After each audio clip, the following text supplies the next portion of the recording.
সোনম ওয়াংচুককে যে 21 দিনের মাথায় সরকারের পুলিশ টেনে হেঁচড়ে হাসপাতালে নিয়ে গেছে তার ভালো চিকিৎসার জন্য, একবারও কিন্তু মনে করবে না তোমরা কেউ যে তার ভালোর জন্য নিয়ে গেছে। একদম না। সরকার নিয়ে গেছে তাদের ফেস লস যাতে না হয়, ঠিক তার জন্য।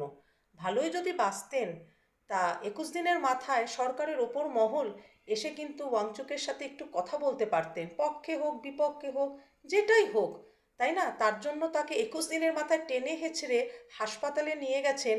আর সবাইকে বোঝাচ্ছে যে তার শরীর নিয়ে সরকার কত সচেতন। একদম সেই টোপটাকে কিন্তু গিলবে না। এটা কিন্তু বিশাল ব্যাপার, তাই না? আর সোনম ওয়াংচুকের বাবা যখন অনশনে বসেছিলেন, তখন কিন্তু ইন্দিরা গান্ধী 7 দিনের মাথায় গিয়ে ওনার অনশন ভাঙিয়েছিল, তাই না? আর মহাত্মা গান্ধী যখন অনশনে বসেছিলেন, ইংরেজ যাদেরকে আমরা সবচাইতে খারাপ বলি, নিশ্চয়ই তারা খারাপ, 7 দিনের মাথায় মহাত্মা গান্ধীর অনশন কিন্তু ভাঙিয়ে দেওয়া হয়েছিল।